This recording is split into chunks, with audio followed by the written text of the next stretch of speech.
Hello friends, welcome to my channel Bindaas cooking. Friends, एक बार फिर मैं विंटर स्पेशल ब्रेकफास्ट की रेसिपी शेयर करने जा रही हूँ। सर्दियों में इस समय बथुआ बहुत अच्छा मिल रहा है और हमें सर्दियों में खाना भी चाहिए। बथुए के बहुत सारे यूजेस हैं जो हम अक्सर करते रहते हैं। बथुए का पराठा, बथुए का रायता, बथुए की पूरी। तो मैंने भी बथुए का पराठा स्टफ आलू के साथ मैंने बनाया ब्रेकफास्ट में। ये बहुत ही टेस्टी बना था और मेरे फैमिली को सबको बहुत पसंद आया। आप भी बनाएंगे तो आपको बहुत पसंद आएगी। तो चलिए मेरी किचन में मैं कैसे बनाती हूँ। इसके लिए मैंने एक बंच पूरा बथुआ ले लिया है और इसको मैंने अच्छी तरह से 4-5 बार पानी से, खुले पानी से मैंने धो लिया, क्योंकि इसमें मिट्टी बहुत होती है। तो इस तरह से मैंने एक बड़े बर्तन में, आप कहेंगे परात भी कह सकते हैं, इसमें मैंने पानी डाला और खूब अच्छी तरह से धो लिया। और देखिए ये इतनी मिट्टी होती है इसमें, तो मैंने कई बार इसको पानी से धोया। इसको मैं पानी को गिरा देती हूँ और दोबारा से फिर से मैं पानी भर के और फिर 4-5 बार इसको कम से कम मैंने इसको धोया है, जिससे कि इसकी पूरी मिट्टी निकल जाए। और मिट्टी निकालने के बाद फिर मैं इसको स्ट्रेनर में रख दूँगी, जिससे पानी भी इसका निचोड़ जाए। और मैं बार-बार इसको धोती जा रही हूँ। तो धोने के बाद मैंने इसको छन्नी से, बड़ी छन्नी में इसको रख दिया, जिससे इसका सारा पानी निकल जाए। और पानी निकालने के बाद फिर मैं इसको बॉयल करूँगी। बॉयल करने के लिए मैं एक कढ़ाई ले लेती हूँ और इसमें मैंने पानी डाल दिया। 1 कटोरी के करीब मैंने इसमें पानी डाल दिया। और पानी डालने के बाद इसमें मैं ये बथुआ जो है, धुला हुआ बथुआ, मैंने काटा नहीं है, बस धो के और ऐसे ही मैंने डाल दिया है। कढ़ाई शायद मेरी थोड़ी छोटी पड़ रही है, लेकिन जैसे ही थोड़ा-सा ये स्टीम होगा, बॉयल होगा, तो अपने आप ही ये नीचे आ जाएगा, तो इतना ज़्यादा परेशान होने की ज़रूरत नहीं है। तो इस तरह से मेरी कढ़ाई जो थोड़ा ओवरफ्लो हो गई है और गैस भी मैंने ऑन कर दिया है। और इसको अब मैं ढक देती हूँ, जिससे धीरे-धीरे ये बथुआ जो है उबलने लग जाएगा। तो इस तरह से मैं इसको ढक दिया मैंने। और ढकने के बाद 5 मिनट के बाद मैंने इसको उलट-पुलट कर दिया, जिससे बथुआ और नरम हो गया। तो इस तरह से मेरा ये बथुआ पकता जा रहा है। मैं थोड़ा धीरे-धीरे कर रही हूँ, ओवर हो गया है, मुझे बड़ी कढ़ाई लेनी चाहिए थी, कोई नहीं। तो अब इस तरह से ये बथुआ मेरा पकता जा रहा है। और पकने के बाद देखिए कितना कलर भी बहुत ब्राइट हो गया है और इसकी जो क्वांटिटी थी वो भी थोड़ी कम होती जा रही है, क्योंकि बथुए में, हरी सब्जियों में पानी तो बहुत होता ही है। तो इस तरह से ये बिल्कुल लेवल में आ गया। तो अब मेरा ये बथुआ जो है बिल्कुल पकता जा रहा है।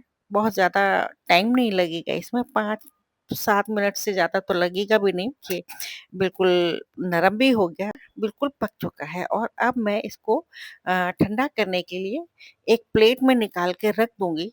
बथुआ मैंने प्लेट में निकाल के रख दिया था और 5 मिनट के बाद ये ठंडा हो चुका है। और अब मैं इसको ग्राइंडर जार में डाल के और इसका दरदरा सा पेस्ट बना लूँगी। बहुत महीन पेस्ट नहीं बनाना है इसका। और देखिए मेरा पेस्ट बनके तैयार हो चुका है और इसको मैं एक प्लेट में निकाल लेती हूँ।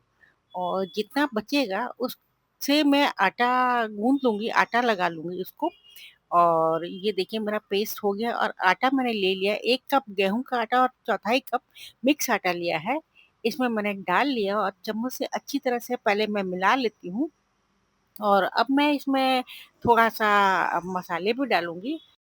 क्यों, आधा चम्मच मैंने लाल मिर्च का पाउडर डाला है और आधा चम्मच मैंने नमक डाला है। और इस तरह से मैं पहले चम्मच से मिलाया मैंने इसको और अब मैं अच्छी तरह से हाथ से मिला लूँगी। और एक नरम आटा बनाना है। इस समय सर्दियों का मौसम है, तो आप थोड़ा गुनगुना पानी भी ले सकते हैं, जिससे आटा नरम बनेगा, तो पराठा और भी अच्छा बनेगा। और देखिए मैं नरम आटा बनाती जा रही हूँ। बहुत बहुत टाइट आटा बनेगा तो हमारा पराठा बिल्कुल भी अच्छा नहीं बनेगा, स्टफिंग बाहर निकलती जाएगी। और आटा मेरा लगभग बन के तैयार हो चुका है। इस पर मैं थोड़ा-सा तेल लगा लेती हूँ, जिससे कि आटा सूखेगा नहीं और पराठा और भी सॉफ्ट बनेगा। तो इस तरह से ये मेरा बथुए का पराठा वाला आटा तो बन के तैयार हो चुका है, इसको मैं ढक के रख देती हूँ। अब स्टफिंग के लिए मैंने 4-5 आलू जो थे, वो पहले से ही बॉयल करके रख दिए थे और छील के आधा काट के भी वो एक प्लेट में रख दिए थे, जिससे कि ठंडे हो जाएँ तो इनको मैश करने में आसानी हो जाएगी। हमको बहुत बारीक मैश नहीं करना है, बस थोड़े हल्के-हल्के से मैश कर देना है। आलू के पराठे में थोड़े चंक्स आते हैं तो बहुत अच्छे लगते हैं। तो इस तरह से मैंने ये एक चम्मच से मैंने आलू को मैश कर लिया है और अब मैं थोड़े-से मसाले और भी लूँगी, जैसे हरी मिर्ची, धनिया, अदरक, ये सब मैं एक प्लेट में अलग निकाल के मैंने वो भी रख लिया है और उसको भी मैं बारीक-बारीक काट लिया था मैंने। तो ये मेरा जो धनिया है, वो भी मेरा कटा हुआ है, 4-5 मैंने हरी मिर्च लिए हैं और थोड़ा-सा मैंने अ, क जो अदरक है वो भी कद्दूकस करके रख लिया था कि आलू के पराठे में बहुत अच्छा लगता है अदरक का टेस्ट और मैं सीज़र से ये मिर्ची काट लेती हूँ। आप मिर्ची कम या ज़्यादा अपने टेस्ट के अकॉर्डिंग ले सकते हैं।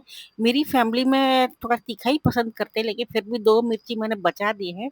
अब मैंने आधा चम्मच नमक, आधा चम्मच मिर्च और आधा चम्मच मैंने जीरा इसमें एक बड़ी प्लेट में निकाल लिया है और अब मसाले मिलाने के लिए मैंने जो मैश किए हुए आलू थे, वो एक बड़ी प्लेट में मैंने ट्रांसफ़र कर लिए हैं और इनको मैं चम्मच से अच्छी तरह मिक्स करती जा रही हूँ, जिससे मसाले, धनिया, हरी मिर्च, अदरक सब जो है एक-दूसरे के साथ अच्छे से मिक्स हो जाए और स्टफिंग भी मेरी बहुत अच्छे से बन के तैयार हो जाए और इस तरह से मैं इसको स्टफिंग को मैंने मिक्स कर लिया और फिर से मैंने उसी छोटी प्लेट में निकाल लिया, क्योंकि किचन मेरी छोटी है तो हर चीज़ को मैनेज करना ज़रा मुश्किल सा ही होता है।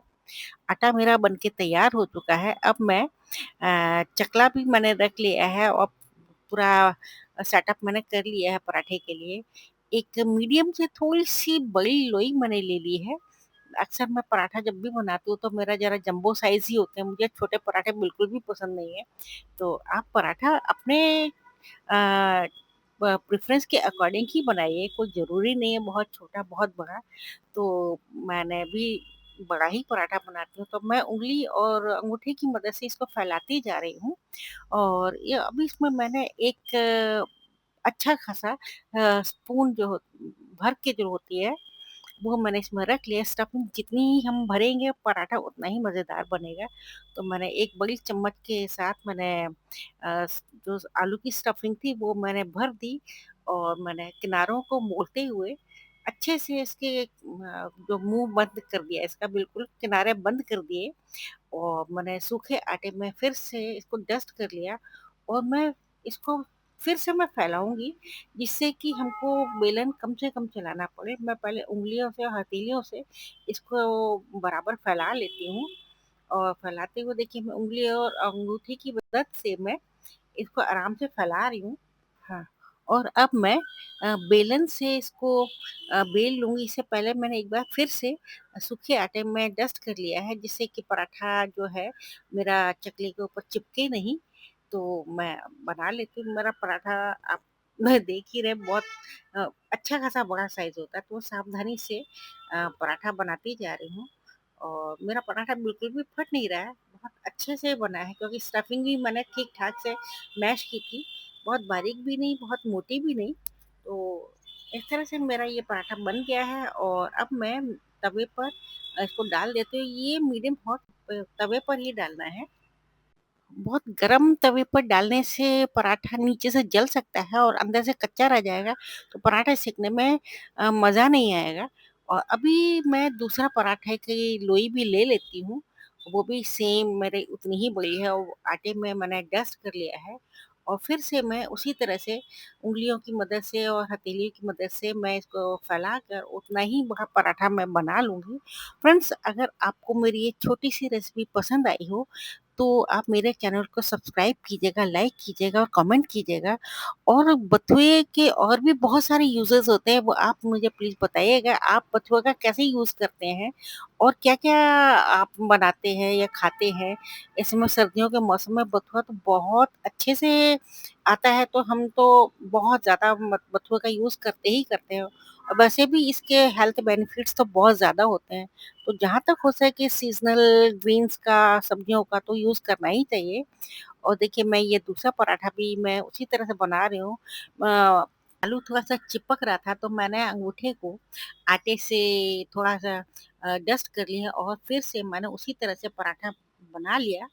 अ, म जो किनारे हैं उनको जोड़ के अच्छी तरह से दबा के बंद कर दिया और मैं फिर से वही पराठा उसी तरह से बना रही हूँ उँगलियों से और अंगूठे से और हथेली से दबाते हुए मैं चकले पर दबा ले रही हूँ जिससे कि तो बेलन कम से कम चलाना पड़े और देखिए ये पराठा मेरा जो सिक चुका है, ये दूसरी तरफ मैंने पलट दिया और मैंने तेल भी स्प्रे कर दिया। तेल, घी, बटर आप जो भी यूज़ करना चाहें वो यूज़ कर सकते हैं। मैं तेल ही यूज़ कर रही हूँ, नॉर्मली मैं सरसों का तेल यूज़ करती हूँ। तो इस तरह से मैं दूसरा पराठा भी बनाती जा रही हूँ। सेम वही उँगलियों से, हथेली से दबाते हुए और चकले पर बहुत हल्के से मैं बेलन से प्रेशर दे रही हूँ जिससे पराठा मेरा अंदर से फटे नहीं और अच्छी स्टफिंग के साथ मेरा पराठा ये बन चुका है। बिल्कुल गोल-मोल जंबो साइज़। तो ये पराठा मैं अब जो दूसरा पराठा सिक जाएगा तो मैं डाल दूँगी। अभी मैंने दूसरी तरफ से पलट के भी अच्छे से तेल मैंने लगा दिया था और कलछी से हल्के-हल्के दबाते हुए इसको मैं सेंक लेती हूँ और जिससे पराठा अच्छे से क्रिस्पी हो जाए और बहुत गुलाबी-गुलाबी सिक जाए। तो पराठा देखिए मेरा सिक चुका है लगभग, तो अब मैं इसको अपनी प्लेट में निकाल लूँगी और ये मैंने प्लेट में ट्रांसफ़र कर लिया है और दूसरा पराठा भी मैंने गरम तवे पर ही डाल दिया है, मीडियम हॉट तवे पर ही डालना होता है। और इस तरह से अब मैं तीसरा पराठा बना लेती हूँ। पराठा सेम वे में ही बनेगा, इसमें कोई नई टेक्नीक या नई चीज़ नहीं है। बस मैं 3 पराठे बना रही हूँ, 2 अपने हस्बैंड के लिए और 1 अपने लिए। इस तरह से मेरा ये पराठा बन जाएगा, तो मैं उनके लिए प्लेट लगा दूँगी। और फ्रेंड्स अगर आप जैसे पराठा बनाते हैं, तो आप किस ढंग से बनाते हैं? कोई-कोई सब्ज़ी, भुजिया कुछ भी बनाते हैं? तो आप मुझे बताइएगा। इधर मैंने पराठा दूसरी तरफ से पलट के और उसके ऊपर भी तेल लगा दिया और ये पराठा भी मैं उतना ही सेकूँगी, हल्का गुलाबी रंग का हो जाए, तो बस तभी मैं इसको प्लेट में उतार लूँगी और तीसरा पराठा भी मेरा बनता जा रहा है। और अब मैं अपने लिए कॉफ़ी बना लूँगी और हस्बैंड के लिए मैं गरम दूध डाल दूँगी और सर्दियों में तो गरमा-गरम दूध हो, चाय हो, कॉफ़ी हो, कुछ भी हो, उसके साथ मज़ा ही आता है। पराठे, गरमा-गरम दूध, कॉफ़ी, चाय कुछ भी हो, हम लोग आराम से 2-4 पराठे तो खा ही लेते हैं। तो मैं ये जब तक पराठा बनता है तो तब तक फिर मैं इसके ऊपर भी मैं तेल लगा देती हूँ। दूसरा पराठा है उसके लिए ऊपर भी मैं तेल लगा देती हूँ और मैं अब कॉफ़ी बनाऊँगी अपने लिए। दूध मैंने गरम होने के लिए रख दिया था और दूध मेरा गरम भी हो चुका है। तो अब इसको मैं अपने लिए एक कॉफ़ी बीट कर लेती हूँ कप में। मैं ये फ्रॉथर है मेरा बहुत ही मज़ेदार है।